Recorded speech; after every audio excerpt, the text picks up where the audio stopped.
Alhamdulillahi Rabbil Alamin, wa salatu wa salamu ala Sayyidina Muhammad wa ala alihi wa ashabihi ajma'in. Falënderimi takon Allahut azza wa jalla, atë falenderojmë.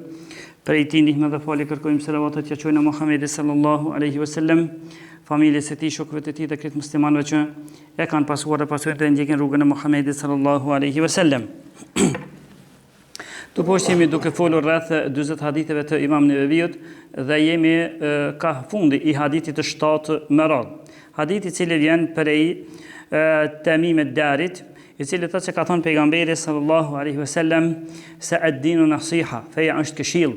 I than pejgamberit alayhis salam, ja Rasulullah, liman ja Rasulullah, për kanë është këshill feja. Pejgamberi alayhis salam tha, lillahi wa li kitabihi wa li rasulihi wa li a'immatil muslimina wa ammatihim. Tha pejgamberi sa feja është këshill për Allahun, librin e tij, pejgamberin e tij dhe udhëheqësit e muslimanëve dhe njerëzit në përgjithësi. Kështu është këshill. Dhe për pjesën e parë të hadithit kena fol kur tha pejgamberi alayhis salam se është feja është këshill për Allahun, mi tregu njerëzve, mi këshillu se kush është Allahu i madhëshëm, kush është ai, çfarë fuqie ka, sa i madhëshëm është ai dhe për Allahun azza wa jalla, dhe çka kërkon ai prej neve dhe çka kemi obligim na ndaj tij. Në këtë pikë me i këshillu njerëzit.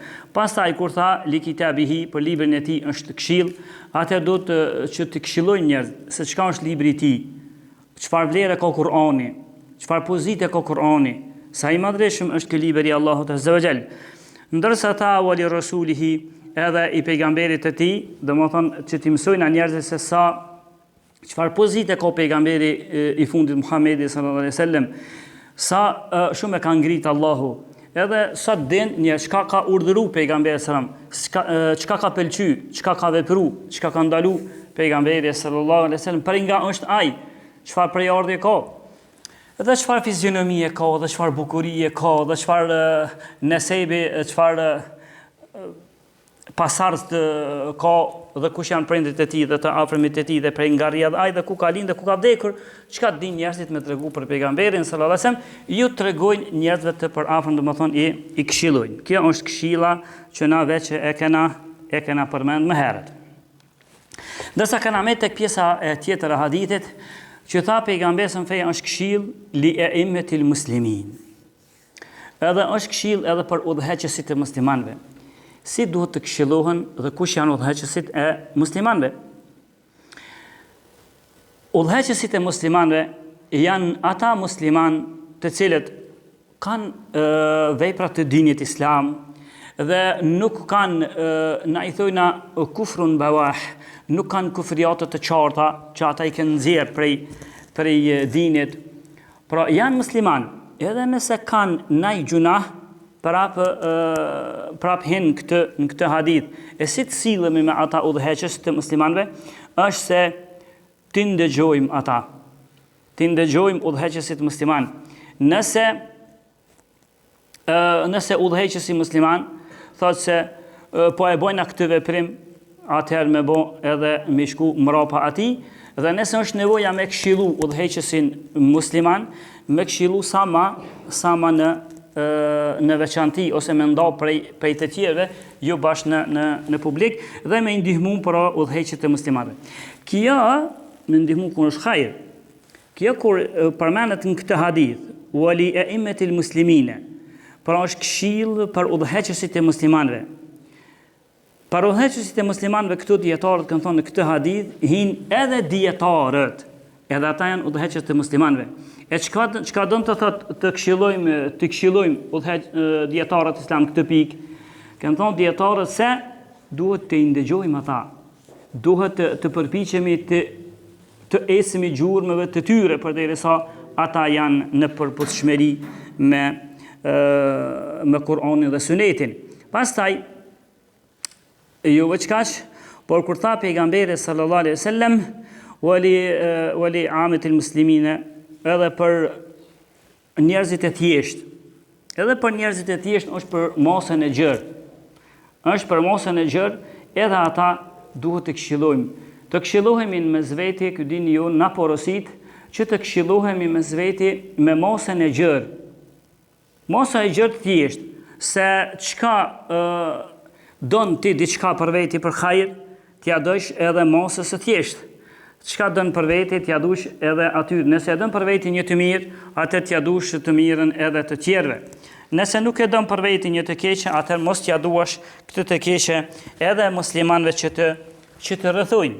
Edhe muslimanëve që të rrethojnë, mos m'ja dashtë atë të keqe. Kjo është këshill e përgjithshme. Unë përpiqem sa më shkurt me rrumbullaksu hadithin për shkak se u banë shumë te hadithi 7. Ne kena 42 hadithe për me dal. E që 22 herë që flasim këtu përpara, hala jemi në kjo mbile 23-ta, që jemi në hadithin e 7. Kështu që dhe dalmin 42 po bën shumë, përsa do me i shkurtu. Por kjo ishte ky hadith që vjen prej Temimit Dariut.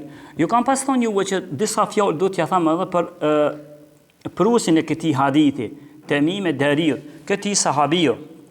Se këshilla fillimisht atë ose këshilla, me thonë me rrumbullaksu, çish na ka thonë Allahu Azza wa Jall, ta'awanu 'ala al-birri wat-taqwa. Ju këshillahuni në të mira dhe në devotshmëri. Allahu na porositi, këshillahuni në mes veti në të mira dhe në devotshmëri. Për këtë tha Allahu Azza wa Jall me tjetër në sure, tha Allahu Azza wa Jall wal 'asr, pashakuhen, innal insana lafi khusr. Vërtet njeriu është në një humbje të sigurt. Illa alladhina amanu wa amilu salihat. Janë vetëm se shpëtojnë disa, ata që besojnë dhe ata që bëjnë vepra të mira. Tati watawasau bil haqqi watawasau bis sabr. Edhe shpëtojnë janë ata që të shpëtuar janë ata që këshillohen mes vetin të vërtetën, edhe këshillohen mes vetin me bodurim. Apo vreni edhe fundi i kësaj sure tregon se që të këshillohemi mes veti në të vërtetën. Mi thonë që kjo është të vërtetë, kjo është e kotë. Me rëndësi, këtë hadith e ka sjellë Temimit Dariu.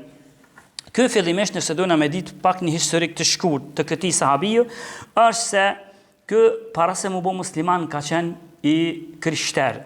Ka qenë i krishter Temimit Dariu. Dhe në vitin e 9 Hijri, në vitin e 9 Hijri, ky çatëherë e ka pas pranu Islamin. Çatëherë e ka pranu Islamin Temimit Dariu. Ky fillimisht ka jetu mas që pranoi Islamin, edhe jetoi derisa vdiq pejgamberi alayhis salam, jetoi në Medinë. Derisa Hanas vdiq edhe Abu Bakri, hala jetoi në Medinë. Vdiq edhe Omeri derisa vdiq Omeri. Omeri ka pas udhëheqjen për 10 vite 6 muaj. Atë prap jetoi në Medinë.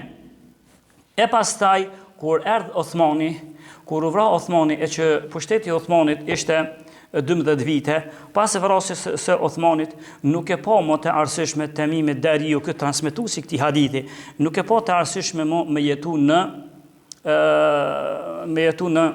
Medinë, mi po u kthy në vendlindjen e vet. E cila ishte vendlindja e tij? Vendlindja e Temimit Dariut ishte Kudsi, Palestina. Ky rrjedhje prej Palestinës, vendin të cilin domethënë e kanë uzurpuar njerëzit me të këqit të rruzullit të kësur. Ndërsa këto e ka u kthy në vendlindjen e vet Temimit Dariu, për shkak se ai ishte i krishter prej Palestinës dhe bile ishte edhe si kryesor i krishterëve. Po kjo kishte disa sene e kishte disa veçuri që muna me i thonë Temim e Dariu, prej tyne ishte si veçuri se është i pari sahabi që i ka bo qabës i ka vënu drita. I ka vënu do drita, jo drita si të sotit, por drita zjarën. Nëse aty në kom për më djekë për me bo dritë. I pari që ka vënu është Temim e Dariu kë. Pastaj, është sahabiju që djetarë kur kanë mbledhë se pejgamberi sallallahu në fillimin e davetit e tij nuk ka pasur kësi hutbe me 3 shkallë ose më shumë, s'ka pasur. Por ka pasur një cung ka qenë i hurmes, i prem, edhe pejgamberi kur është sikur na në hutbe që hypin minber, pejgamberi alayhis salam e ka pas veç afër, e ka vënë dorën e tij ose është mbështet në çat cungën, edhe ja ka nis me moj ders. Kaç është ka pejgamberi alayhis salam? Veç kaç. Sa që kur është nda pejgamberi për këtij cungut, do ta mojmë nashta në pjesë hutbes, mirë po jemi edhe në një kohë që kur vinë muzonat që s'kem nevojë për me ditë për pejgamberin tani, po do të më lën shumë sene. Me rëndësi, pejgamberi kur ka lënë këtë cungun, atë cungu ja ka nis me çajt. Ja ka nis me çojt pse po mlen, rrit që tu mbështetun mu. Me pejgamberin sa. Dhe a dini se shumë mendime, po më e afërta se kush ja ka ndreq pejgamberit mimberin e tij me 3 shkallë. A dini kush? Ja ka ndreq Temime Deriu kë. Se nifet ka qenë edhe i fort si lloj zrukstari i fort, ja ka ndreq këtë transmetues i këtij hadithi, ja ka ndreq mimberin pejgamberit sallallahu alaihi wasallam me 3 shkallë. Ky sahabi ishte prej atyne që ishte ose i vetmi sahabi, mujna me thonë, që pejgamberi sallallahu alaihi wasallam ka transmetu pejgamberi për i ti, është ky sahabi Temime Deriu. Pejgamberi s'ka ndodhur në për një sahabiu tjetër, ai më thon çor, ja Rasulullah, unë po tham çështë, edhe pejgamberi më mor çat lajm, ja thon tjeve çështë. S'ka ndodhur. Ka ndodhur vetëm me Temime Deriu këta. Edhe është ngjarja e madhe, hadithi është në koleksionin e Muslimit, por normal na duhet komplet një para hutbe këtu për më kallzu, por veç për hadithin i thonë hadithi që është në sajnë e Muslimit që flet për takimin që ka pasur Temime Deriu këtu me Dejjallin. Me një Dejjallin që me njënin sytë të tij e ka të prishur, e njënin e ka të normal, edhe vjen akhiri zaman. Ai ka marrë në akhiri zaman dhe ai njeri dhe më thonë ka më fesad në këtë tukën me rëndësi. Kur ja ka lajmëru pejgamberit këtë lajm, pejgamberi atëherë i ka tubu xhamatën dhe i ka thonë çështë, ky po thet, kjo pra përshtatet me ato çka unë kam thonë. Ndërsa i vetmi sahabi që pejgamberi transmeton prej tij është Temime Deriu, transmetuesi i këtij hadithi. Tjetër sen është ky sahabi i madh, i cili ka qenë shumë i veçuar në devotshmëri, në ibadet ndaj Zotit, ka qenë shumë i veçuar. Edhe në leximin e Kur'anit ju ka shkuar kur ka lexuar shumë Kur'anin. Temime Deriu ka lexuar shumë Kur'an, saqë kur ja kanë kthyer historikun e tij, i ka rose brenda 7 diteve gjithherë ka bën hat me Kur'anin. Që ndonjënit prej umetit pejgamberit të kohës son, jo brenda 7 diteve, po jo as brenda 7 javëve, e as 7 muajve, e as 7 viteve, po as 70 viteve nuk i vjen me lezu Kur'anin. Sa ka lezu Kur'anin. Dhe pa nuk e din as që qelet Kur'ani. Edhe prap, kur t'ja nis të ka zë ders. Drejtohet që kjo është ishtë, t'i hëtë spedin, kjo është ishtë. Allahu mustan. Ndërsa kjo sahabi, Ky sahabi e bën hat me lexë Kur'anin në çdo 7 ditë i veçuar. Pastaj nëse janë mbledh me hadithet se sa i ka transmetuar, sa ja kanë marrë prej tij e ky me transmetim deri tek pejgamberi sallallahu alaihi wasallam, i tu buhen 18 hadithe. Jo pse ai s'ka ditë më shumë, po 18 na për librat e koleksionet e haditheve janë 18 prej tina. Pastaj ku vdeq, thashë që vendlindja e tij kishte qenë Kudsi ose në Palestina.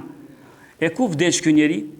Edhe me vdek, si thash pas vdekjes së Uthmanit, u kthy në Palestinë apet, ky ka vdek në Palestinë dhe varri i tij është në Palestinë.